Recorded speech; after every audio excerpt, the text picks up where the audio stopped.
I'm in a bit of a dilemma when my eggplant starts really coming into the garden. I love eggplant and I want to use it as quickly as possible, but I can't leave it on the vine too long because then it gets really mature and bitter. So I could really use a way to store my eggplant. Hey Sarah, got any ideas? Danielle, I have it much worse than you when it comes to using up my eggplant. Brian won't even touch the stuff, so I'm basically left to consume the entire harvest myself. Oh my goodness. But my secret weapon is roasting them whole. Really? Why is that? It's so simple to do, it takes no thought, and then the roasted flesh will keep in the fridge for a couple days, and at that point it's just really easy to use in dips or pizza toppings, basically anything. Oh, okay, you've sold me. So how do we do it? Basically, you just turn on your gas burner and set the eggplant right on the grate. Really, it's like making s'mores with eggplant. Okay, so there's actually a little bit more to it than that. Grab the fork, and you'll want to prick the eggplant just a couple times all over. And you'll notice I put foil down on my burners here. It does tend to make a little bit of a mess because you've got the juices dripping out of these holes. So I've lined my burner with foil to catch all those juices. You're just going to use your fingers? Oh no, you're going to set it right on there. Okay. Yeah. And tongs are helpful for placing them properly. So yeah, you just set them right on the flame. This should be medium-low heat. Otherwise it'll cook too fast on the outside before it cooks on the inside.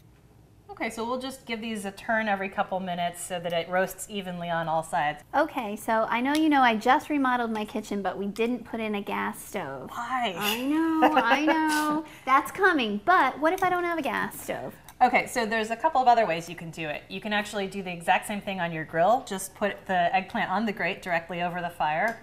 Or you can also put it in a hot oven, again, directly on the grate. But in that case, you want to put like a roasting pan underneath it to catch the drips. Okay. So I should flip it around and get this other side now. Yeah, you want the skin to get sort of papery like this and black. Okay. So what about salting? If we roast them whole like this, we won't be able to salt them, right? And I heard you should do that with eggplant to get out that bitterness. Well, we've picked these eggplants while they're young and really fresh, so we shouldn't have too much of a problem with bitterness, and these Asian varieties like swallow don't really tend to be so bitter anyway. But if you are getting to your eggplant a little late, it's a little mature, and you're using a big globe eggplant, yeah, you might want to salt it. In that case, you can cut it in half and roast it in the oven. Oh, okay. To do that, you cut the eggplant in half, then cut into the flesh of each half with crosshatch marks. Go down into the flesh, but not all the way through. Why do you do that? It will help expose more of the flesh to the salt rather than just a single cut surface. Now you sprinkle salt on the flesh and into the cuts and let it sit for half an hour. All right, Mama Kitchen, get back here because stuff's like on fire. Look it. Yeah, they get really hard to handle as they soften, but they're looking great. Yeah, except for the fire part. I think they look great. I think we're just about ready. All right, how do you tell if it's done? Basically, when the skin starts to look ashy and gray like we have here and it's flaking off, that's a good sign. And it should be completely soft all over. Like this guy maybe needs a little bit more time up here. Okay. But I think we can start pulling them off. What do you think? Oh, I think it's finally done. You can go ahead and pull that off. Okay, good. I was getting very nervous.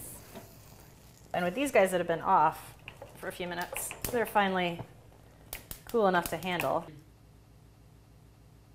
Wow. Don't these look appetizing?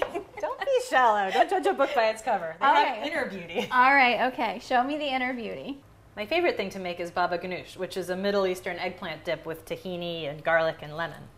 So once these are cool enough to handle, just cut off the top and the bottom and cut them in half. Look at that nice roasted flesh. That looks better. Okay, so now that these are cool enough to handle, just want to scrape out the flesh with a spoon and try to avoid getting any of the papery skin in there. The black chunks. A little bit of the skin is okay, because actually this will add a real smoky flavor to the eggplant, but not too much.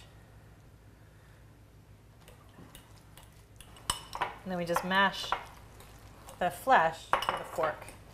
So Sarah, why are you mashing it by hand? Couldn't you just do this in a food processor? Yeah, you could. That will give you more of a smooth, uniform texture. Okay. This way it's a little chunky and you've got some of the texture of the eggplant in it. Oh, that's nice. And here's everything else we need for our baba ganoush. Okay. We've got tahini. What's tahini? It's just a sesame seed puree. Oh, okay. Smells delicious. It is delicious. Some lemon juice. Some chopped garlic. And a little salt. Just stir that all together. It's looking better already.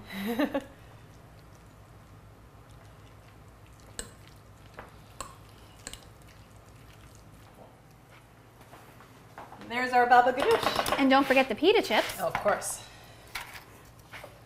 All right. Dig in. Oh my gosh. That's delicious. You can really taste the smokiness from the flame broiling, can't you? With You that really sweet can. eggplant. Oh, it tastes so much better than it looked. I'm double dipping. Go ahead.